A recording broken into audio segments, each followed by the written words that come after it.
Hello everyone. हम पढ़ रहे थे आपका एपी जीपी का चैप्टर। पिछले लेक्चर में मैंने आपको एपी के बारे में बता दिया था, उसके कुछ क्वेश्चन कराए थे प्रैक्टिस के लिए। और उससे जो एक और लेक्चर था हमारे पास जीपी का, इससे पीछे वाला लेक्चर, उसके अंदर हमने जीपी का बेसिक किया था। ठीक है, कि अगर हम टर्म निकालनी हो तो कैसे निकालेंगे और अगर सम निकालना हो तो कैसे निकालेंगे। आज हम उसके ऊपर क्वेश्चन करेंगे। जैसे हमारे पास, मैं पहले आपको बता देता हूं कि टर्म निकालने के लिए हम क्या करते थे, ए आर की पावर n माइनस वन, इस आइडेंटिटी का यूज करते थे। ठीक है, और अगर हम सम निकालने के लिए, सम मैंने बताया था आपको कि तीन आइडेंटिटी होती है हमारी सम निकालने की। क्या क्या होती है? ए और आर की पावर n माइनस का one divide by R minus का वन। ठीक है, एक तो ये होती है। सेकंड होती है ए वन माइनस आर की power n divide by one minus R. और थर्ड हमारे पास होती है ए एन। अब ये कब लगेगी? जब r की वैल्यू 1 से ग्रेटर देन हो, r की वैल्यू 1 से लेस देन हो और r की वैल्यू 1 के इक्वल हो।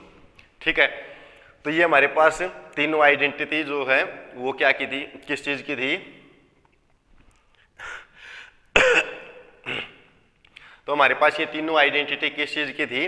सम निकालने की। और कब कौन सी आइडेंटिटी का यूज करना है उसके लिए हमारे पास आर की वैल्यू का पता होना चाहिए। तो इसके ऊपर हम क्वेश्चन लेके चलते हैं। जैसे कई बार एग्जाम के अंदर ये पूछ लेता है कि एक जीपी की थर्ड टर्म तो आपके पास दे रखी है भाई 24, यानी कि थर्ड टर्म तो आपके पास दे रखी है 24, और सिक्स टर्म दे रखी है 192, और छठी टर्म दे रखी है 192। ठीक है, ये दे रखी है। तो यहां से हमें यही पूछ सकता है इसकी फोर्थ टर्म बताओ, टेंथ टर्म बताओ, या फिर यहां से इसके अंदर तो पूछ रखा है कि जीपी बताओ, जीपी क्या आएगी। ठीक है, तो यहां से हमें जीपी फाइंड करनी है कि क्या आएगी। या फिर ये भी पूछ सकता है कि इसकी सेकंड टर्म या थर्ड टर्म या फिफ्थ टर्म बताओ क्या आएगी आपके पास। ठीक है, तो उसके लिए देखो क्या करेंगे। आपको पता है कि A3 है, A3 n की जगह पर क्या आ गया हमारे पास? 3। तो यहां पर हम क्या पुट कर देंगे? 3 पुट कर देंगे तो ए आर की पावर 3 माइनस वन यानी कि 2 बच जाएगा, और ये आपके पास 24 आ जाएगा। ए इसको क्या लिख सकते हैं? ए आर की पावर 5 माइनस 6 माइनस वन तो 5 बच जाएगा, और 192। ठीक है, अब क्या करेंगे? मैंने आपको बताया था कि जो बड़ी टर्म होगी उससे डिवाइड कर देंगे छोटी टर्म को। तो अगर मैं ए आर की पावर 5 को डिवाइड करता हूं ए आर स्क्वायर और इक्वल टू, इसको हम 24 से डिवाइड कर देंगे। ए से ए कैंसिल हो जाएगा, आर की पावर 3 है, या 3 बच जाएगी यहाँ पर, तो आर की पावर 3 इज इक्वल टू, इसको भी अब अगर हम कैंसिल करेंगे तो क्या आ जाएगा? तो यहाँ से इसको कैंसिल करेंगे तो ये 8 पर पूरा कैंसिल हो जाएगा, तो 8 आ जाएगा। अब आर की पावर 3 इज इक्वल टू 2 की पावर 3 लिख सकते हैं ना इसको, तो आर इज इक्वल टू 3 आ जाएगा, सॉरी 2 आ जाएगा, क्योंकि अब की बार पावर सेम है तो बेस भी इक्वल हो जाएगा, तो आर की वैल्यू 2 आ जाएगी आपके पास। ठीक है, अब आर की वैल्यू 2 है तो क्या करेंगे? इसके अंदर पुट कर देंगे, तो ए यहाँ पर 2 पुट करेंगे तो 2 की पावर 2 4 हो जाएगा, इज इक्वल टू 24। तो ए आपके पास क्या आ जाएगा? 6 आ जाएगा। 4 को उस साइड जाके डिवाइड में कर देंगे तो आपके पास 4 की 6 के साथ मल्टीप्लाई करेंगे तो 24 आ जाएगा। अब ए की वैल्यू है, आर की वैल्यू है। अब अगर हमें जीपी निकालनी है तो मैंने जीपी बताया था कि ए, फिर ए आर, फिर A R square, A R की पावर 3, इस तरह हमारे पास क्या आ जाएगी? जीपी आ जाएगी। तो ए की वैल्यू आपके पास 6 आई है। अब ए और आर की अगर मैं मल्टीप्लाई करूंगा तो यहाँ पर 12 आ जाएगा। फिर ए और आर के स्क्वायर की, आर का स्क्वायर करेंगे तो 4, और 4 की 6 के साथ मल्टीप्लाई करेंगे तो 24 आ जाएगा। इसी तरह चलता रहेगा हमारे पास, यानी कि जीपी आपके पास ये आ जाएगी। अब बात आती है कि इसी क्वेश्चन को अगर हम शॉर्ट ट्रिक से निकालेंगे तो शॉर्ट ट्रिक को कैसे निकालेंगे? देखो, शॉर्ट ट्रिक वैसे तो कुछ नहीं होता, जो हमने काम यहां पर किया है वही काम थोड़ा सा छोटे तरीके से हम कैसे करेंगे। देखो, ये तो आपको गिवन मिलेगा ही। ठीक है, तो ये गिवन मिलेगा तो देखो इसमें से इसको माइनस कर देंगे, वो तो आ जाएगा आर की पावर 3 के अंदर, और इसके डिवाइड में इसको कर देंगे, डिवाइड करेंगे तो 8 आ जाएगा। अब ये वैल्यू यहां से यही आई ना। ठीक है, क्या करना है? जो भी आपको बड़ी टर्म दे रखी हो उसमें से छोटी टर्म को माइनस कर देंगे तो आर की पावर आ जाएगी वो। ठीक है, और इसको इससे डिवाइड करेंगे तो इक्वल टू में वो आ जाएगा। यहां से आपके पास आर की वैल्यू 2 आ जाएगी, आर की वैल्यू इसके अंदर रखेंगे तो ए की वैल्यू भी आ जाएगी। अब ये पूछ ले कि फिफ्थ टर्म बताओ A5, तो हम क्या करेंगे? इसको भी हम आइडेंटिटी के अकॉर्डिंग लिखेंगे तो ए आर की पावर 4 लिख सकते हैं। अब ए की वैल्यू आपके पास 6 है, आर की वैल्यू अगर आपके पास यहाँ से देखनी हो तो आर की वैल्यू 2 आई थी, तो 2 की पावर 4, तो 6 इंटू ये 2 की पावर 4 करेंगे तो कितना आ जाएगा, 16 आ जाएगा। तो अब 6 के इसके साथ मल्टीप्लाई करेंगे तो ये आ जाएगा भाई 9, ठीक है, क्षण में आ जाऊंगा, ठीक है। तो फिफ्थ टर्म आ जाएगी। ऐसी कोई भी टर्म पूछ ले आपसे, ठीक है, कोई जरूरी नहीं है इसके अंदर तो जीपी पूछ रखी थी तो ये आपके पास आंसर होगा। अगर फिफ्थ टर्म पूछ लेता तो ये आपके पास आंसर होता। अगर यहाँ से सम पूछ लेता इसका कि अगर इसका जो ये जीपीआई है इसकी जो फर्स्ट 3 टर्म है उनका जोड़ बताओ क्या आएगा, या फर्स्ट 6 टर्म है उसका जोड़ बताओ क्या आएगा, या फिर पहले 100 टर्म है उनका जोड़ बताओ क्या आएगा। तो उसके लिए क्या करते हैं, ए की वैल्यू आपको पता है, आर की वैल्यू आपको पता है, ए की वैल्यू आपके पास 6 है और आर की वैल्यू आपके पास 2 है। तो हम क्या करेंगे, आर की वैल्यू 1 से बड़ी है तो इसके अंदर पुट करेंगे, इसके अंदर पुट करेंगे तो क्या आ जाएगा आपके पास, ए की जगह पर 6 और आर की जगह पर हम पहले देखो कितनी टर्म्स का हमें सम निकालना है। ये तो आपको कहेगा कि भाई इतनी टर्म्स का सम निकालो, तो वो आपके पास क्या हो जाएगी, एन की वैल्यू हो जाएगी, ठीक है। कितनी टर्म्स का हमें सम निकालना है। अब मान लीजिए हम यहाँ से लेके चलते कि 10th टर्म का हमें सम निकालना है, तो 10 टर्मों का सम निकालेंगे तो आर की जगह पर देखो, आर की जगह पर तो आपके पास 2 है तो 2 की पावर क्या हो जाएगा, 10 हो जाएगा। तो 2 की पावर 10 आ जाएगा, -1 डिवाइड बाई 2 की पावर 10, सॉरी 2 माइनस का r माइनस 1 करना है ना, तो r माइनस का 1 आ जाएगा। अब 6 तो आपके पास है, 2 की पावर 10 कितना होता है, 1024 होता है, माइनस का 1 और डिवाइड बाई यहाँ पर 1 आ जाएगा। अब ये बच जाएगा आपके पास 6 गुणा में 1023। अब इसके साथ मल्टीप्लाई कर देंगे, सॉरी यहाँ पर 6 × 18, 1 और 6 दूनी 12 और 1 13 और 6 एकम 6। तो ये आपके पास क्या आ जाएगा, इसकी 10 टर्म्स का जोड़ आ जाएगा, ठीक है। क्लियर है, पता चल गया। अगर हमारे पास कुछ इस तरह स्टेटमेंट दे रखी है, यहाँ से जीपी निकालने के लिए बोलते तो हम कैसे निकालेंगे, शॉर्ट ट्रिक से कैसे निकालेंगे। और अगर हम कोई भी टर्म पूछ ले कि ये टर्म बताओ तो वो टर्म भी बता सकते हैं हम कैसे निकालेंगे, और कितनी भी टर्म्स का हमें सम पूछ ले वो भी बता सकते हैं, ठीक है। यानी कि एक ही क्वेश्चन के अंदर कुछ भी पूछ सकता है आपसे, तो उसी तरह हम उसको निकाल लेंगे। क्लियर है। अब आगे चलते हैं नेक्स्ट क्वेश्चन, जो ये तो इस तरह के क्वेश्चन थे। मैं एक क्वेश्चन और ले लेता हूं इस तरह का, ताकि अच्छी तरह आपको क्लियर हो जाए। अब ये बोल रखा है आपको कि फाइंड द 10th टर्म, ये तो सीधा क्वेश्चन दे रखा है आपको। चलो, the second term of the GP is 4, तो सेकंड टर्म तो आपके पास 4 दे रखी है, ठीक है। और फोर्थ टर्म इज 64 है, और फोर्थ टर्म आपको 64 दे रखी है। अब डायरेक्ट निकाल सकते हो आप इसको, डायरेक्ट मैंने आपको बताया था कि कैसे, जो ग्रेटेस्ट टर्म होगी उसमें से शॉर्टेस्ट टर्म को माइनस कर देंगे और r की पावर में लिख देंगे। तो 4 में से 2 को माइनस करेंगे तो r की पावर 2, इसको इससे डिवाइड करेंगे तो 16 आ जाएगा, दोनों साइड रूट कर देंगे तो r की वैल्यू आपके पास 4 आ जाएगी। तो r की वैल्यू तो आपके पास ही आ जाएगी। अब r की वैल्यू ये है तो हम क्या करेंगे, इसको क्या लिख सकते हैं, ar = 4 लिख सकते हैं। अब यहाँ पर r की वैल्यू पुट करेंगे तो 4 है तो 4 यहाँ पर पुट करेंगे तो 4a = 4, a की वैल्यू आपके पास 1 आ जाएगी। अब a की वैल्यू है और r की वैल्यू है। अब हमें क्या निकालना है इसका, इसमें तो कॉमन रेशियो ही पूछ रखा था कि हमें r की वैल्यू ही बतानी थी, ठीक है। तो r की वैल्यू आपके पास ये आ जाएगी।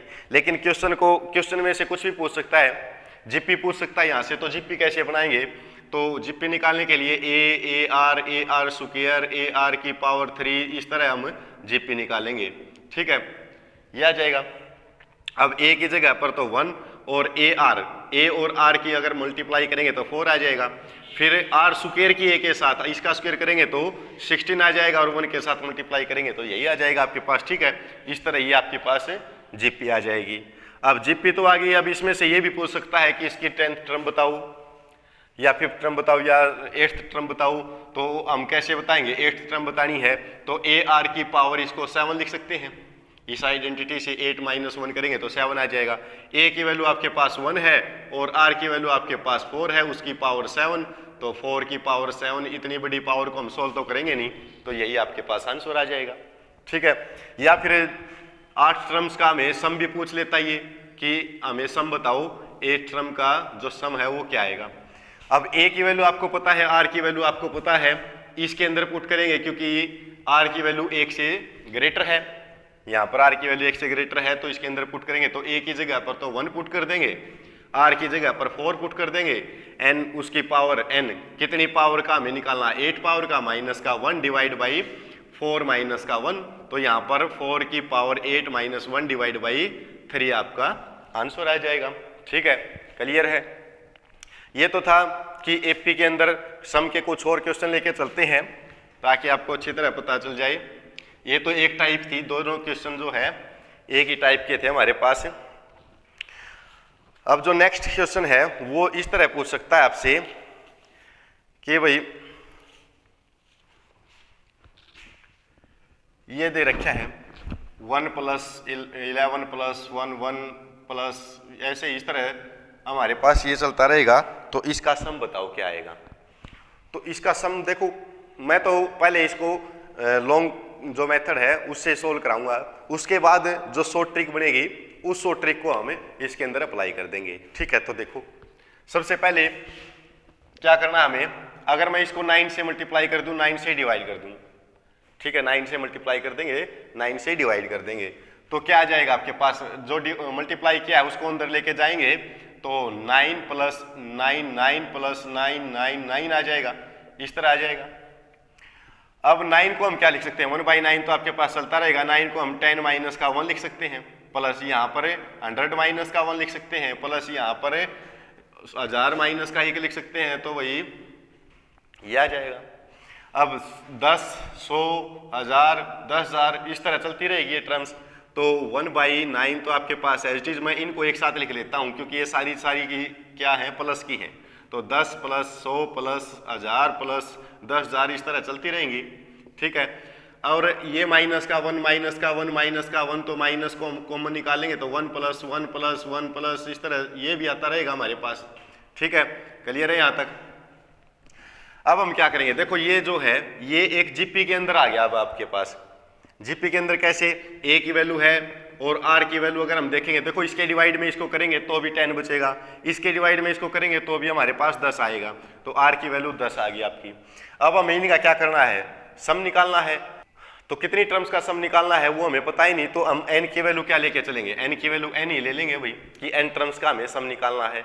कितनी भी टर्म का सम निकालना हो तो एन की जगह पर वो वैल्यू पुट कर देंगे बस लास्ट में।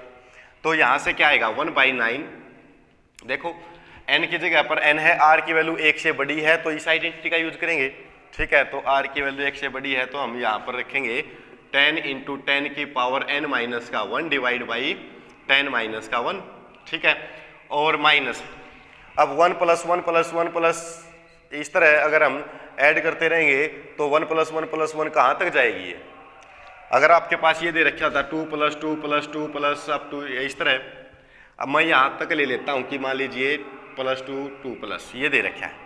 अब कितनी बार दे रखा है, 5 बार दे रखा है ना, 2 की 5 बार मल्टीप्लाई कर देंगे, 2 की अगर मैं 5 बार मल्टीप्लाई कर दूं क्योंकि 5 टाइम जो है ये ऐड कर रखा है, तो क्या आ जाएगा 10। अगर इनको ऐड करेंगे तो भी आपके पास क्या आएगा 10 आएगा। देखो अगर मल्टीप्लाई में होता ना कि 2 × 2 × 2 × 2 × 2 तो ये 2 की पावर 5 आ जाता, क्योंकि 1 पावर और 1 पावर 2 पावर फिर 3 पावर 4 पावर 5 पावर। अगर मल्टीप्लाई में है तो 2 की पावर 5 लिख देंगे, अगर ऐड के जोड़ना है तो हम उसको क्या करेंगे, जितनी बार वो जोड़ना है तो उसी के साथ उसकी मल्टीप्लाई कर देंगे। अब यहाँ पर कितने टाइम है, ये n टाइम है तो n तक हम एक की मल्टीप्लाई कर देंगे तो 1n, या फिर इसको भी अगर n तक लेके चलेंगे तो इसको हम 2n लिख सकते हैं। ठीक है, क्लियर है। अब एलसीएम ले लेंगे भाई, यहाँ पर 9 है तो 1/9 तो एज इट इज, ये 9 है तो 10 × 10 की पावर n माइनस का 1 डिवाइड बाई 9 है तो भाई 9 एलसीएम भी ले सकते हो, ये आपके पास ये आ जाएगा। एलसीएम लेना चाहो तो एलसीएम ले सकते हो, नहीं तो आपके पास अब ये आइडेंटिटी आ चुकी है।